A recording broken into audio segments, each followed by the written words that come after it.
നമ്മുടെ നാട്ടിലൊക്കെ ഒരു 40-45 വയസ്സ് കഴിഞ്ഞിട്ടുള്ള അമ്മാവന്മാരും അപ്പൂപ്പന്മാരും ഒക്കെ പറയുന്നൊരു ഡയലോഗാണ്. ഇന്നത്തെ കാലം എന്തിനു കൊള്ളാം, പഴയ കാലം അതൊക്കെ ഞങ്ങളുടെ കാലമാണ്, അതൊക്കെ ഒരു നല്ല കാലമായിരുന്നു, അന്നത്തെ പാട്ടുകൾ, അന്നത്തെ സിനിമകൾ എന്നൊക്കെ തുടങ്ങി ഈ അപ്പൂപ്പന്മാരുടെയൊക്കെ തള്ളുകൾ കേട്ട് കഴിഞ്ഞാൽ സത്യം പറഞ്ഞാൽ നമുക്ക് ദേഷ്യം വരും. അപ്പോൾ നമുക്ക് നോക്കാം, എന്തുകൊണ്ടാണ് ഈ അപ്പൂപ്പന്മാർക്ക് അവരുടെ കാലഘട്ടം വളരെ മനോഹരവും ഇന്നത്തെ കാലഘട്ടം തീരെ മോശവുമായിട്ട് തോന്നുന്നത് എന്നതിനെക്കുറിച്ചുള്ള ശാസ്ത്രീയമായിട്ടുള്ളൊരു പഠനമാണ് നമ്മളിവിടെ നടത്തുന്നത്. ഇതിനകത്ത് തന്നെ വളരെ രസകരമായിട്ടുള്ള കുറേ കാര്യങ്ങളൊക്കെ ഉൾപ്പെടുത്തിയിട്ടുണ്ട്. മാത്രമല്ല, ഇവർ പണ്ട് കാലത്തൊക്കെ ഉള്ള കാലഘട്ടമാണോ അതോ ഇന്നത്തെ കാലഘട്ടമാണോ ഏറ്റവും നല്ലത് എന്നുള്ള ഒരു നിഗമനത്തിൽ നമ്മൾ തീർച്ചയായിട്ടും എത്തുന്നതായിരിക്കും ഈ വീഡിയോയുടെ അവസാനം. പഴയ ആളുകൾ പറയുന്ന ഈ ഒരു വാക്ക്, ഞങ്ങളുടെ കാലമാണ് നല്ലത്, ഇന്നത്തെ കാലം കൊള്ളില്ല, എല്ലായിടത്തും കേൾക്കുന്ന ഒരു സാധാരണ മനുഷ്യ മനസ്സിൻ്റെ പ്രതികരണമാണിത്. ഇതിന് പിന്നിൽ ചില മാനസികപരവും അല്ലെങ്കിൽ സാമൂഹ്യപരവുമായിട്ടുള്ള ചില കാരണങ്ങളൊക്കെ ഉണ്ട്. ഒന്ന്, ഈ ഓർമ്മകൾക്കുള്ള മാധുര്യം. അപ്പോൾ നമ്മളൊക്കെ കണ്ടിട്ടുണ്ട്, പഴയ കാലത്താണെങ്കിൽ പോലും കവികളൊക്കെ എഴുതിയിട്ടുള്ള വാക്യങ്ങളൊക്കെ നമ്മൾ കണ്ടിട്ടുണ്ട്. ഒരു വട്ടം കൂടിയൻ ഓർമ്മകൾ മെയ്യുന്ന തിരുമുറ്റത്തെത്തുവാൻ മോഹം എന്നൊക്കെയുള്ള പാട്ടുകളൊക്കെ അവർക്കും അവരുടെ പഴയ കാലങ്ങളാണ് നല്ലത്. അപ്പോൾ എല്ലാവരും പറയുന്നു പഴയ കാലമാണ് ഏറ്റവും നല്ലത് എന്ന്. എന്തുകൊണ്ടാണെന്ന് നമുക്ക് നോക്കാം. മനുഷ്യൻ തൻ്റെ യൗവനകാലത്തെ അല്ലെങ്കിൽ ബാല്യകാലത്തെയൊക്കെ കാര്യങ്ങൾ വളരെ മധുരമായി ഓർമ്മിക്കുന്നത് കൊണ്ടാണ് ഇങ്ങനെ. അതുകൊണ്ട് അവരുടെ മനസ്സിൽ എപ്പോഴും പഴയ കാലം എല്ലായ്പ്പോഴും നല്ലതായി തന്നെ തോന്നും. അപ്പോൾ അവരെ കുറ്റം പറഞ്ഞിട്ട് കാര്യമില്ല, നമുക്കും നമ്മുടെ പഴയ കാലങ്ങൾ തന്നെയായിരിക്കും ഏറ്റവും നല്ലതായിട്ട് തോന്നുക. എന്തെന്നാൽ മനുഷ്യൻ ഇന്നിൽ ജീവിക്കുന്നില്ല, അവൻ ഇന്നലകളിലാണ് ജീവിക്കുന്നത്. അവൻ ഏറ്റവും കൂടുതൽ സമാധാനം കണ്ടെത്തുന്നത് കഴിഞ്ഞുപോയ ഇന്നലകളിലാണ്. എന്നാൽ കഴിഞ്ഞുപോയ ഇന്നലകളിലും അവൻ ഒരിക്കലും ജീവിച്ചിട്ടില്ല എന്നതാണ് സത്യം. കാരണം ഇന്നലകളിൽ ജീവിക്കുമ്പോൾ അവൻ നാളെക്കുറിച്ച് ചിന്തിച്ചുകൊണ്ടേ ഇരിക്കുകയായിരുന്നു എന്നുള്ള സത്യം കൂടെ നമ്മൾ മനസ്സിലാക്കേണ്ടതായിട്ടുണ്ട്. ഇനി മറ്റൊരു കാര്യമാണ് മാറ്റങ്ങളോടുള്ള പേടി. ഒരാൾക്ക് പരിചിതമായിട്ടുള്ള ജീവിത രീതിയിൽ നിന്ന് പുതിയതിലേക്കുള്ള മാറ്റം എല്ലായ്പ്പോഴും അസ്വസ്ഥത ഉണ്ടാക്കുന്നത് തന്നെയാണ്. പഴയ ഒരു തലമുറയ്ക്ക് ഇന്നത്തെ സാങ്കേതികവിദ്യ അല്ലെങ്കിൽ സംസ്കാരം മാറ്റം എന്നിവ പിടികിട്ടാൻ ചെറിയ ബുദ്ധിമുട്ടും കാര്യങ്ങളൊക്കെ ഉണ്ട്. ഇപ്പോൾ നമുക്കറിയാം, ഈ അമ്മാവന്മാരുടെ കയ്യിലൊക്കെ ഫേസ്ബുക്കും യൂട്യൂബും ഒക്കെ കിട്ടിയപ്പോഴും നമ്മുടെ കമൻറ്റ് ബോക്സുകളിലൊക്കെ ഈ അമ്മാവന്മാർ വന്നിടന്ന് ചില എന്താ പറയുന്നത്, ആ ഒരു പഴമയുടെ ആ ഒരു തനിമ കാണിക്കാറുണ്ട് പലപ്പോഴും ഒക്കെ അല്ലേ. ഇവരൊക്കെ വന്ന് എന്താണ് പറയുന്നത്, നോർമലി സംസാരിക്കാൻ പാടില്ലാത്ത കേസുകളിലൊക്കെ അല്ലെങ്കിൽ ഈ മോശമായ കമൻറ്റുകൾ പറയുന്നതിനൊക്കെ ഏറ്റവും കൂടുതൽ സോഷ്യൽ മീഡിയയിലൊക്കെ ആക്ഷേപിക്കപ്പെടുന്നതും അല്ലെങ്കിൽ സ്ത്രീകളോട് മോശമായി പെരുമാറുന്നതൊക്കെ ആയിട്ട് കൂടെ തൂക്കുന്നത് ഈ അമ്മാവന്മാരെയാണല്ലേ. അപ്പോൾ എന്താണ്, അവർക്ക് ഈ പുതിയൊരു കാലഘട്ടത്തിനോട് എങ്ങനെ ബിഹേവ് ചെയ്യണം അല്ലെങ്കിൽ ഈ പുതിയ കാലഘട്ടത്തിൽ എങ്ങനെ അഡ്ജസ്റ്റ് ചെയ്ത് പോകണം എന്നുള്ളതിനെക്കുറിച്ച് വലിയ പിടിയൊന്നും നിലവിലില്ല എന്നുള്ളത് നമുക്ക് മനസ്സിലാക്കാൻ സാധിക്കും. ഇനി മറ്റൊരു കാര്യം എന്ന് വെച്ചാൽ, പഴയ കാലത്തുണ്ടായിരുന്ന ദാരിദ്ര്യം, കഷ്ടപ്പാട്, യാത്രാ പ്രശ്നങ്ങൾ, ആരോഗ്യപരമായിട്ടുള്ള കുറവ്, ആശുപത്രികളുടെ ഇല്ലായ്മ, അവയൊക്കെ അവർ പിന്നീട് ഓർക്കാറില്ല. മനസ്സ് നല്ലതായ അനുഭവങ്ങൾ മാത്രം കൂടുതൽ ഓർക്കാറുണ്ട് അവർ. മറ്റൊരു കാര്യം എന്ന് വെച്ചാൽ, ഇപ്പം നമുക്ക് ഈ പുതിയ തലമുറയ്ക്കുള്ള ആ ഒരു സ്വാതന്ത്ര്യം അവർക്ക് അധികമായി തോന്നാറുണ്ട്. അതിനുള്ള ചെറിയൊരു അസൂയയും കൂടെ ഇവർക്ക് ഉണ്ട്. കാരണം എന്താണെന്ന് വെച്ചാൽ, ഇന്നത്തെ കുട്ടികൾക്ക് കൂടുതൽ ചോദ്യം ചെയ്യാനുള്ളൊരു സ്വാതന്ത്ര്യമുണ്ട്. പഴയ തലമുറയ്ക്ക് അത് ചിലപ്പോൾ മര്യാദകേടൊക്കെ ആയിട്ട് മറ്റുള്ളവർ വിലയിരുത്തും. അതുകൊണ്ട് തന്നെ അവർക്ക് അതിനൊക്കെ ഉള്ളൊരു ഭയമൊക്കെ ഉണ്ടായിരുന്നു. അല്ലെങ്കിൽ മറ്റുള്ള കുടുംബത്തിലുള്ള മുതിർന്ന ആൾക്കാരോടൊക്കെ ഉള്ളൊരു ഭയമൊക്കെ അവരുടെ ജീവിതത്തിലേക്ക് അധികമായിട്ടുണ്ടാകും. എന്നാൽ നമുക്കങ്ങനെയല്ല, നമ്മളങ്ങനെ ഒന്നും ഒളിച്ചു വയ്ക്കുന്നില്ല. ചോദിക്കേണ്ട അപ്പോൾ തന്നെ ഈ ഒരു തലമുറ ചോദിക്കാറുണ്ട് എന്നതൊക്കെ ഒരു വലിയൊരു അവർക്ക് ഒരു ചേഞ്ച് ആയിട്ട് തോന്നുന്നുണ്ട്.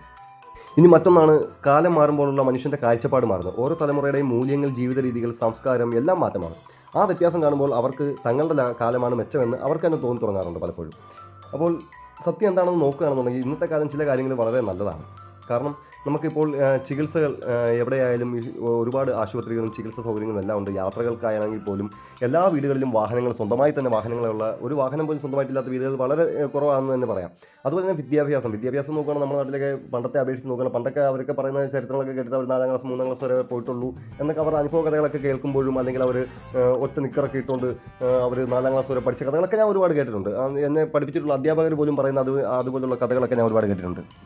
എന്നാൽ ഇന്ന് അങ്ങനെയല്ല. ഇന്ന് വിദ്യാഭ്യാസം മുക്കിന് സ്കൂളുകളും കോളേജുകളും ഒക്കെയാണ്. അപ്പോൾ വിദ്യാഭ്യാസത്തിൻ്റെ കൂടുതലുണ്ട്. അതുപോലെ തന്നെ ആശയവിനിമയം, നമുക്കിപ്പോൾ ലോകത്തിൻ്റെ ഏതൊരു കോണിലിരുന്നു കൊണ്ടും ലോകത്തിൻ്റെ ഏതൊരു കോണിലുള്ള ഒരാൾക്കും ഒരു സന്ദേശം അയക്കാം. അല്ലെങ്കിൽ ലോകത്തിൻ്റെ ഏതെങ്കിലും ഒരു ഭാഗത്ത് നടക്കുന്ന കാര്യങ്ങൾ നമ്മുടെ കൈകളിലേക്ക് എത്താൻ വളരെയധികം താമസമൊന്നും വേണ്ട. വളരെ പെട്ടെന്ന് തന്നെ നമ്മുടെ കൈകളിലേക്കും എത്തുന്നതായിരിക്കും. മറ്റൊന്നെന്ന് വെച്ച് കഴിഞ്ഞാൽ തൊഴിലവസരങ്ങളാണ്. പണ്ട് കാലത്തുള്ള തൊഴിലവസരങ്ങൾ കുറവായിരുന്നു. കാരണം ഇന്ന് ഒരുപാട് വലിയ കമ്പനികളും ഒക്കെ വന്നതും ഒക്കെ കാരണമായിട്ട് ഒരുപാട് തൊഴിലവസരങ്ങൾ കൂടുതലുണ്ട്. ജനസംഖ്യ എത്രത്തോളം വർദ്ധിച്ചിട്ടുണ്ട് എങ്കിൽ തൊഴിലവസരങ്ങളൊക്കെ കൂടുതലുണ്ട്. പിന്നെ പലപ്പോഴും നമ്മുടെ നാട്ടിലുള്ളവർക്ക് തൊഴിൽ കിട്ടാത്തതെന്ന് വെച്ച് കഴിഞ്ഞാൽ, പഠിച്ച ജോലിയെ ചെയ്യുള്ളൂ എന്നുള്ളൊരു തീരുമാനം മാറ്റിക്കഴിഞ്ഞാൽ ഇവിടെ തൊഴിലില്ലായ്മ വളരെ കുറവ് തന്നെയായിരിക്കും. മറ്റൊരു കാര്യം എന്താണെന്ന് വെച്ച് കഴിഞ്ഞാൽ സ്വാതന്ത്ര്യമാണ്. നമുക്കിന്ന് നല്ല സ്വാതന്ത്ര്യത്തോടു കൂടി തന്നെ നമുക്ക് കാര്യങ്ങൾ ചെയ്യാൻ സാധിക്കും. കാരണം നമ്മളുടെ ജീവിതത്തിൽ മറ്റൊരാൾ കൈ കടത്തുന്നതിന് നമ്മൾ ഈ ഒരു തലമുറ കൂടുതലായിട്ട് അതിനെ എതിർക്കുന്ന ഒരു രീതിയിലോട്ടാണ് പോയിക്കൊണ്ടിരിക്കുന്നത്. പണ്ടൊക്കെ എന്ന് വെച്ച് കഴിഞ്ഞാൽ ഇവരൊക്കെ സ്കൂളിൽ പഠിക്കുന്ന ഒരു കാലഘട്ടത്തിൽ വെച്ചാൽ നല്ല ഇഷ്ടം പോലെ കെട്ടിയിട്ടൊക്കെ അടിക്കുന്ന അധ്യാപകരൊക്കെ ഉണ്ട്. നമ്മൾ ഈ ഒരു കാലഘട്ടത്തിൽ കെട്ടിയിട്ടടിക്കുകയാണെങ്കിൽ അധ്യാപനം കെട്ടിയിട്ട് നമ്മളടിക്കുന്ന ഒരു കാലഘട്ടത്തിലാണ് നമ്മളൊക്കെ ജീവിച്ചു വരുന്നത്. അതുകൊണ്ടുള്ളൊരു വ്യത്യാസം കൂടെ ഉണ്ട്. പിന്നെ ടെക്നോളജികൾ നമ്മളെ ഇപ്പോൾ മൊബൈൽ ഫോൺ ആണെങ്കിൽ പോലും അല്ലെങ്കിൽ വാട്സപ്പ് ആണെങ്കിൽ പോലും ഇതിനോടൊക്കെ അവർക്ക് പൊരുത്തപ്പെട്ട് വരാനായിട്ട് അവർ പണിപ്പെടുന്നുണ്ട്, ഒരുപാട് ശ്രമിക്കുന്നുണ്ട്. എങ്കിലും അവർക്ക് ഇതിനോട് അത്രത്തോളം പൊരുത്തപ്പെട്ട് എത്താൻ അവർ സാധിക്കുന്നില്ല. എങ്കിലും അവർ ഒരു നിറസാന്നിധ്യം തന്നെയാണ് ഈ മേഖലയിൽ. എല്ലാവരും ഉണ്ട്, ഇല്ലെന്നല്ല, എങ്കിലും ഒരു നിറസാന്നിധ്യമാണ്. എങ്കിലും അവർക്ക് ഇതിനോട് ഈ ഒരു കാലഘട്ടത്തോട് അത്രയ്ക്ക് പൊരുത്തപ്പെടാനായിട്ട് അവർക്ക് പലപ്പോഴും സാധിച്ചിട്ടില്ല എന്നുള്ളത് ഇതിനൊരു പ്രധാനപ്പെട്ട ഒരു കാരണമാണ്. ഇനി ചില കാര്യങ്ങളിലൊക്കെ പഴയ കാലങ്ങൾ നല്ല കാലം തന്നെയായിട്ട് നമുക്ക് തോന്നും. കാരണം വെച്ചാൽ മനുഷ്യ ബന്ധങ്ങൾ, അതുപോലെ തന്നെ ശുദ്ധമായ ഭക്ഷണം, അതുപോലെ തന്നെ മനസ്സിൻ്റെ സമാധാനം, ലാളിത്യമായിട്ടുള്ള ഈ ജീവിതം, ഇതൊക്കെ തന്നെ പഴയ കാലത്തെ കുറച്ച് കാര്യങ്ങളൊക്കെ നല്ലതും തന്നെയാണ്, അല്ലെന്ന് നമുക്ക് പൂർണ്ണമായിട്ട് പറയാൻ പറ്റില്ല. എന്നാൽ എല്ലാ കാലത്തും നല്ലതും മോശവും ചേർന്നിരിക്കും. പുതിയത് മോശമല്ല, പഴയത് പൂർണ്ണമായിട്ട് നല്ലതുമല്ല. ഇനിയിപ്പോൾ മനുഷ്യ മനസ്സിൻ്റെ സ്വഭാവമാണ് ഇങ്ങനെ തോന്നിക്കുന്നത്. കാരണം വെച്ച് കഴിഞ്ഞാൽ നമ്മൾ ഈ പഴയ കാലമാണ് ഏറ്റവും നല്ലത് നമ്മളെ കൂടെ തോന്നിപ്പിക്കുന്നത് നമ്മുടെ മനസ്സിൻ്റെ ഒരു സ്വഭാവമാണ്. അതിപ്പോൾ ഒരാൾക്ക് മാത്രം ഉണ്ടാകുന്നൊരു കാര്യമല്ല, പൊതുവിലായിട്ട് എല്ലാ മനുഷ്യർക്കും അവരുടെ ചെറിയ പ്രായത്തിലെ ആ കാലഘട്ടം തന്നെയാണ് നല്ലതെന്ന് തോന്നാറുള്ളത് എല്ലാ ആൾക്കാർക്കും തോന്നിക്കുന്നൊരു കാര്യമാണ്. കാരണം ഒരാളടുത്ത് നമ്മൾ ചോദിക്കുകയാണ് ജീവിതത്തിലെ ഏറ്റവും നല്ല കാലഘട്ടം ഏതാണെന്ന് വെച്ച് കഴിഞ്ഞാൽ ആ ഒരു വ്യക്തി പറയാറുള്ളത് തീർച്ചയായിട്ടും അവരുടെ ആ ഒരു യൗവനം അല്ലെങ്കിൽ ആ ഒരു ബാല്യകാലം ഒക്കെ തന്നെയായിരിക്കും പലരും തിരഞ്ഞെടുക്കാറുള്ളത്. പിന്നെ നമ്മളെപ്പോഴും കേൾക്കാറുള്ളൊരു കാര്യമാണ്, ഇന്നത്തെ കാലഘട്ടം മൊത്തം മാറിപ്പോയി, ഇന്ന് മൊത്തം മയക്കുമരുന്ന് കഞ്ചാവൊക്കെയാണ് പിള്ളേർ. ഈ പണ്ടുള്ള അപ്പൂപ്പന്മാർക്കൊക്കെ കഞ്ചാവ് വലിക്കാൻ നല്ല സ്വാതന്ത്ര്യം ഉണ്ടായിരുന്നു. കാരണം വെച്ച് കഴിഞ്ഞാൽ അങ്ങനെയൊന്നും ഈ കാട്ടു മേഖലയിലൊക്കെ ഇവർ സ്വന്തമായിട്ട് തന്നെ നട്ട് വളർത്തി വലിക്കുന്ന അപ്പൂപ്പന്മാരായിരുന്നു. ആ അപ്പൂപ്പന്മാർ ഇന്ന് വന്നിട്ട് പറയാണ് നമ്മൾ കഞ്ചാവ് വലിക്കുന്നത്. ഇവർ ഡെറ്റൂറ വരെ നട്ട് വളർത്തിയിട്ട് വലിക്കുന്ന ആൾക്കാരായിരുന്നു പണ്ടുള്ള ആൾക്കാർ. ഇന്ന് ഡെറ്റൂറയാണ് ഇപ്പം ഞാൻ കണ്ടിടത്തോളം വെച്ചിട്ട്, ഞാൻ മനസ്സിലാക്കിയിടത്തോളം വെച്ചിട്ട് ഡെറ്റൂറ ഏറ്റവും വലിയ മാരകമായിട്ടുള്ള മയക്കുമരുന്നാണ് ഡെറ്റൂറയൊക്കെ. അപ്പോൾ അതുപോലും നട്ട് വളർത്തി യൂസ് ചെയ്യുന്ന അപ്പൂപ്പന്മാർ ഇന്നത്തെ തലമുറയോട് പറയുകയാണ് ഇവരെ മൊത്തം MDMA ആണ്, ഇവർ സീനാണ്, ഇവർ വിഷയമാണെന്ന് അപ്പൂപ്പന്മാർ പറയാണ്. എന്നിട്ട് പറയണം നിങ്ങൾ കേൾക്കുന്നില്ല, അവിടെ ഇവിടെ അച്ഛനെ അടിച്ചു, അമ്മയെ അടിച്ചു, അച്ഛനെ വെട്ടിക്കുന്നു, അമ്മയെ വെട്ടിക്കുന്നു. ഇതൊക്കെ പണ്ട് കാലത്തും ഉണ്ടായിരുന്നു. ഇവിടെ ഇന്ന് ഈ കാലഘട്ടത്തിൽ നടക്കുന്നതിനേക്കാൾ ഏറ്റവും അരം കഴിഞ്ഞ രീതിയിൽ തന്നെയായിരുന്നു പണ്ട് കാലഘട്ടം പോകുന്നത് നമുക്ക് മനസ്സിലാക്കാൻ സാധിക്കും. എന്തുകൊണ്ട് നമ്മളിലേക്ക് ഇത് എത്തുന്നില്ലായിരുന്നു എന്ന് ചോദിച്ചു കഴിഞ്ഞാൽ, ഇല്ല അന്നുള്ള കാലഘട്ടത്തിലേക്ക് ഇത് എത്തുന്നില്ലായിരുന്നു എന്ന് ചോദിച്ചു കഴിഞ്ഞാൽ അത് ഈ സാങ്കേതിക വിദ്യയുടെ കുറവ് കൊണ്ട് തന്നെയാണ്. കാരണം വെച്ചാൽ ഇന്ന് ഏതെങ്കിലും ഒരു മുക്കിൻ്റെ മൂലയിൽ ഏതെങ്കിലും ഒരുത്തം പൂച്ചക്കുട്ടിയെ കെട്ടിയിട്ട് അടിച്ചു കൊന്നാലും അത് ലോകം മൊത്തം വ്യാപിക്കാൻ വലിയ സമയമൊന്നും വേണ്ട. അതുകൊണ്ട് തന്നെ ഇന്നൊരു ചെറിയ കാര്യം നടന്നാൽ അത് ലോകത്തെല്ലായിടത്തും എത്തുന്നു. എന്നാൽ പണ്ട് കാലത്ത് നല്ലതെന്നല്ല, പണ്ട് കാലം ഇതിനേക്കാൾ മോശമായിരുന്നു, പക്ഷേ അത് ആരും അറിയപ്പെടുന്നില്ല എന്നുള്ളൊരു സത്യം നമ്മൾ മനസ്സിലാക്കേണ്ടതായിട്ടുണ്ട്. പിന്നെ പണ്ട് കാലത്തൊക്കെ അവർക്ക് എവിടെയെങ്കിലും ഒരു വഴിക്ക് പോകണമെങ്കിൽ, ഒരു യാത്രയ്ക്കൊക്കെ പോകണമെന്നുണ്ടെങ്കിൽ ഒരു ദിവസത്തിൻ്റെ പകുതി അവർ ബസ് കാത്തു നിന്ന് തന്നെ പോകും. കാരണം വെച്ച് കഴിഞ്ഞാൽ അന്നൊക്കെ എന്ന് വെച്ചാൽ യാത്രാ സൗകര്യങ്ങൾക്കൊക്കെ വളരെ ബുദ്ധിമുട്ട് തന്നെ അനുഭവിച്ചിരുന്ന ഒരു കാലഘട്ടം. ഇന്ന് നമുക്ക് അങ്ങനെയല്ല, ഇന്ന് നമ്മൾ ചുമ്മാതൊക്കെ എണ്ണ അടിച്ച് കറങ്ങാൻ പോകുന്ന ഒരു തലമുറയാണ് ഇന്നുള്ളത്. അപ്പോൾ ഈ ഒരു തലമുറയോടുള്ള അവർക്കുള്ള ആ ഒരു എന്താ പറയുന്ന ഒരു അസൂയൊക്കെ ഉണ്ട്, ഇതിലെല്ലാം കാരണമാകുന്നുണ്ട്.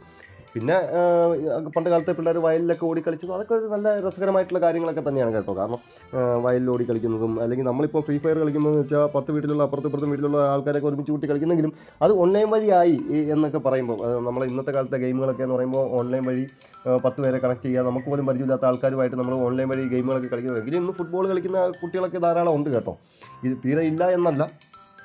ഇന്നിപ്പോൾ കാലം ഒരുപാട് മാറി. ഒറ്റ ക്ലിക്കിൽ നമ്മളെ കൈകളിലിരിക്കുകയാണ്, ലോകം മുഴുവൻ നമ്മുടെ കൈകളിലിരിക്കുന്ന മൊബൈൽ ഫോണിനകത്തുണ്ട്, ലോകം മുഴുവൻ നമ്മുടെ കൈപ്പിടിയിലാണിപ്പം. മറ്റൊന്ന് വെച്ച് കഴിഞ്ഞാൽ ഇപ്പോൾ ഒരു അപകടം സംഭവിച്ചു കഴിഞ്ഞാൽ ഒരു ആംബുലൻസ് വിളിക്കണം 10 മിനിറ്റ്. അപ്പോൾ ഒരു ആംബുലൻസ് വിളിക്കുകയാണെങ്കിൽ നമുക്ക് ഏറിപ്പോയി കഴിഞ്ഞാൽ 10 മിനിറ്റിന് ആംബുലൻസിൻ്റെ സേവനം നമുക്ക് ലഭ്യമാണ്. പിന്നെ അതുപോലെ തന്നെ നമുക്ക് പണം അങ്ങോട്ടും ഇങ്ങോട്ടും കൈമാറ്റം ചെയ്യണമെങ്കിൽ UPI വഴി ഒറ്റ ഒരു ക്ലിക്ക്, ഒരു QR കോഡ് സ്കാൻ ചെയ്താൽ അപ്പോഴേ പണം പോയി കഴിഞ്ഞു. അപ്പോൾ അങ്ങനെയൊക്കെയുള്ള കാലഘട്ടമാണ്. ഗൂഗിൾ ഇപ്പോൾ നോക്കുകയാണെങ്കിൽ തന്നെ നമുക്ക് ലോകം നമ്മളെ ചോദ്യോത്തരങ്ങൾ ചോദിക്കുമ്പോൾ തന്നെ ഉത്തരം നമ്മളെ കയ്യിൽ തരുവാണ്. ടെക്നോളജിയുടെ ഓരോ വളർച്ചകളാണ്.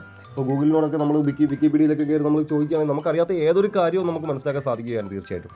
പണ്ട് കാലത്തെന്ന് വെച്ച് കഴിഞ്ഞാൽ അത് അവർ ഒരുപാട് ലൈബ്രറികൾ കയറി ഇറങ്ങി ബുക്കുകളൊക്കെ ശേഖരിച്ച് വേണം ഒരു കാര്യത്തിലെ ഒരു വിവരശേഖരണമൊക്കെ നടത്തണമെങ്കിൽ, ഒരുപാട് കാര്യങ്ങളൊക്കെ അവർ പഠിക്കണമെങ്കിൽ ബുക്കുകളെ തന്നെ ആശ്രയിക്കേണ്ട ഒരു കാലഘട്ടമാണ്. പക്ഷേ ഇന്ന് അതൊന്നും അല്ല, ഇന്ന് നമ്മുടെ കയ്യിൽ തന്നെ ഉണ്ട് നമുക്ക് കാര്യങ്ങൾ അറിയാനുള്ള സാങ്കേതിക വിദ്യയൊക്കെ. നമ്മുടെ എല്ലാവരുടെയും കാലഘട്ടത്തിൽ കാണും ഒരു നല്ല കാലഘട്ടമാണ്. അപ്പോൾ ഇനി വളർന്നു വരുന്ന കുട്ടികളുടെ കാലഘട്ടവും അവർ പറയും പഴയ ഒരു കാലഘട്ടം ഉണ്ടായിരുന്നു, അന്ന് ഈ സ്മാർട്ട് ഫോണൊക്കെ ആയിട്ടുണ്ടായിരുന്ന ഒരു കാലഘട്ടം ഉണ്ടായിരുന്നു, അന്ന് ഞങ്ങൾ അതിനകത്ത് ഫ്രീ ഫയർ ഗെയിമൊക്കെ പണ്ട് കളിച്ചിട്ടുണ്ടെന്ന് ഈ വളർന്നു വരുന്ന കുട്ടികൾ നാളൊരു സമയത്ത് പറയും. അത് തീർച്ചയായിട്ടും അങ്ങനെ തന്നെ ആയിരിക്കും. ഇപ്പോൾ സ്മാർട്ട് ഫോണൊക്കെ കാണാൻ പോലും ഇല്ല, സ്മാർട്ട് ഫോണൊക്കെ എന്താണെന്ന് പോലും അറിഞ്ഞുകൂടാത്തൊരു തലമുറ വരാൻ പോവുകയാണ്. പുതിയ ടെക്നോളജികൾ വന്നുകൊണ്ടിരിക്കുകയാണ്. അപ്പോൾ അതിനെ ഉൾക്കൊള്ളാൻ ഇവർക്ക് കഴിയാതെ വരുമ്പോഴാണ് ഇവരെന്ത് പറയുന്നത് അവരുടെ കാലഘട്ടത്തെ നല്ലതാക്കി മറ്റുള്ളവർ മുന്നിൽ കാണിക്കാനായിട്ട് പലപ്പോഴും ശ്രമിക്കാറുള്ളത്. വേറൊരു വിഭാഗം ആൾക്കാരുണ്ട്, അവരെന്ന് വെച്ച് കഴിയുമ്പോഴത്തേന് ഈ 90 കിഡ്സുകളാണ്. അവരെന്ന് വെച്ച് കഴിയുമ്പോഴത്തേന് ഈ പഴയ തലമുറയിലും പെടും, എന്നാൽ ഇന്നത്തെ തലമുറയിലും പെടും. അവർ അങ്ങും ഇങ്ങും ഉണ്ട്, രണ്ടിടത്തും ഉണ്ട്. എന്നാൽ ഇവരെന്ന് വെച്ച് കഴിഞ്ഞാൽ ഇപ്പോഴും ഇവരുടെ ലൈഫ് എങ്ങും എത്താതെ കിടന്ന് വട്ടം ചുറ്റി കളിക്കുന്ന ഒരു വിഭാഗമാണ് ഈ ഒരു 90 കിഡ്സ് എന്ന് പറയുന്നത്. ജീവിതത്തിൽ എങ്ങും എത്തിപ്പെടാൻ പറ്റാത്ത ഒരു തലമുറ എന്ന് വേണമെങ്കിൽ നമുക്ക് പറയാൻ സാധിക്കും. കാരണം വെച്ച് കഴിഞ്ഞാൽ അവരവരുടെ സ്വപ്നങ്ങളിലേക്ക്, ലക്ഷ്യങ്ങളിലേക്ക്, അവർക്ക് ഒരുപാട് സ്വപ്നങ്ങളും ലക്ഷ്യങ്ങളൊക്കെ ഉണ്ടായിരുന്നവരാണ്. പക്ഷേ അവർക്ക് അങ്ങോട്ടും എത്താൻ പറ്റില്ല, ഇങ്ങോട്ടും എത്തുന്നില്ല. ആ ഒരു കാലഘട്ടത്തിലെ ഒരു രീതികൾ വെച്ച് പഠിച്ച് കയറി വന്നിട്ട് വീണ്ടും പെട്ടെന്നൊരു ടെക്നോളജിയുടെ ഒരു മാറ്റം ഉണ്ടായപ്പോഴത്തേന് അവർക്ക് അവിടെ ഇവിടെയും തൊടാൻ പറ്റാത്തൊരവസ്ഥയിൽ അവർ സത്യം പറഞ്ഞാൽ കുഴഞ്ഞുപോയി. എന്നാൽ ഈ കാണുന്ന എല്ലായിടത്തും അവരുണ്ടെന്നാണ്. അതായത് എല്ലാ കാലവും നല്ലതും മോശവും ചേർന്നതാണ്. പഴയ ആളുകൾ നമ്മളെ പഠിപ്പിക്കുന്നതും വിലപ്പെട്ട അറിവുകൾ തന്നെയാണ്. പക്ഷേ വിപുലമായ അവസരങ്ങളുള്ളത് ഇന്നത്തെ കാലത്ത് തന്നെയാണെന്നുള്ളത് നമുക്ക് അംഗീകരിച്ചേ മതിയാവുകയുള്ളൂ. അപ്പോൾ സമയത്തെ കുറ്റപ്പെടുത്തേണ്ട, സമയത്തെ പരമാവധി ഉപയോഗിക്കാൻ ശ്രമിച്ചാൽ നമ്മളുടെ എല്ലാവരുടെ ലൈഫ് മനോഹരമായി മാറും.